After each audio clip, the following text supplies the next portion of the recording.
今天是我早起的第999个清晨。要知道我是怎么做到的，还得回到5年前我刚去到武汉的时候。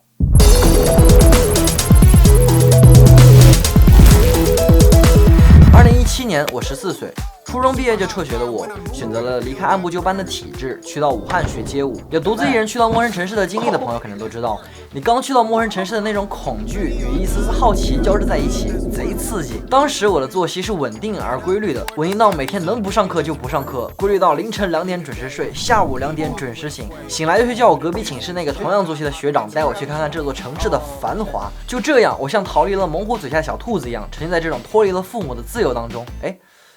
我妈属虎，我爸属兔。这种生活大概持续了1个多月吧。直到有一天，我心血来潮，打算去舞房练舞，但是我发现我根本不会跳舞。我过来这边就是学跳舞的，大家做的啥我根本都跟不上，甚至还被一些优秀的学长学姐嘲笑。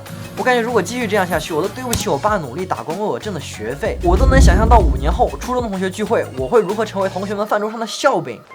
面积越大哪个吴阳啊？吴阳啊！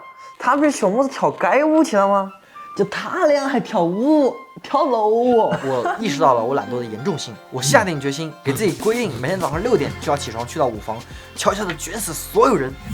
真的要这么卷吗？机智的我为了避免自己偷懒，设定了一堆闹钟，从6点到6点半，每5分钟响一次，避免自己睡过头，并且在晚上睡觉和睡觉前5分钟设定一个闹钟，提醒自己上床睡觉。我一想到明天早上起床之后，看见沉浸在酣甜睡梦中的室友那副场景，不禁替他们感到荣幸。毕竟我都没有机会和新一代世界舞王同一起睡觉呢，而且这个时间安排听上去真的是天衣无缝的。那让我们来欣赏一下我熟睡的样子吧。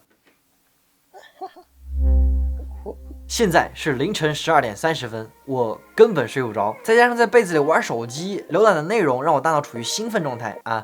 至于什么内容呢？那当然是手机所产生的蓝光也抑制了我体内的褪黑素正常分泌，从而导致我失眠。不过好在第2天终于起来的早一点，但让我起来的不是闹钟，也不是梦想，而是自己的巴掌。你要问我为什么？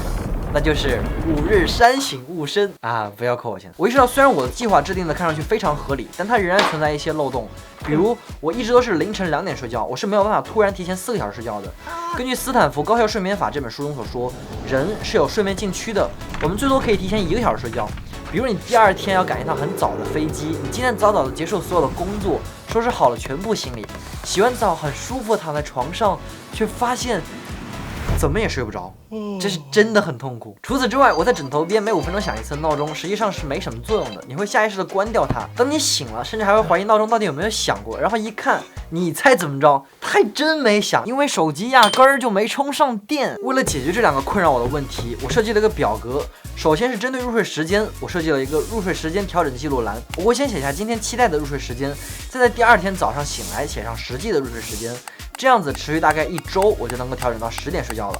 其次，要想解决到下意识关闭闹钟的问题，要有2个步骤。第一个步骤还是来自于斯坦福高效睡眠法，也就是在起床前20分钟设定一个声音小、时长短的闹钟，先让自己进入到一个浅睡眠的状态。这时，我们仍然可以有20分钟从睡眠到清醒的缓冲时期。这样，当我6点闹钟响了之后，我可以非常轻松的起床，并且很难再会有睡回笼觉的可能。第2个步骤就是像开头一样，设定2个闹钟，一个离自己近一些，一个离自己远一些。这样，当你起身关闭闹钟的时候，你就已经醒了。看到这儿，有观众肯定会问，可是洋洋，你不是4点起床吗？不会是骗人的吧？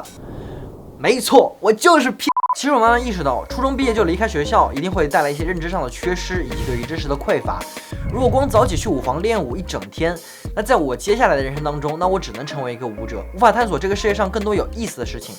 为了避免事情的发生，我只有一个办法。什么办法呢？就是起得比鸡早，睡得比狗晚，吃得比猪。于是我找到了适合自己的睡眠时长6个小时。在原有的时间表基础上，我添加了一个 to do list， 我会在这里写上今天要做的所有事情，而它下面的时间表则正是根据它来进行安排的。终于5年后，我成功坚持做到了4点起床。在这5年中，我从一个懵懂无知的14岁少年成长成为一个拥有自己独特风格的舞者，以及一名舞蹈老师，还有教过周冬雨跳舞。除此之外，也通过每天早上自学英语，让我能够与英语国家的人流利交流，甚至能够接到一些翻译的工作，也学会了一门乐器，上过很多次舞台，在万众瞩目下演出。到现在，我也不断的实践在书中所学到的东西，成为了一名视频创作者。而到今天为止，我也才刚20岁，我也逐渐意识到早起早已不是为了任何一个别人对我的评价，而是不断向潜意识传达我想要努力变好的人生态度，与一种对自己不断自我审视与高标准的人生要求。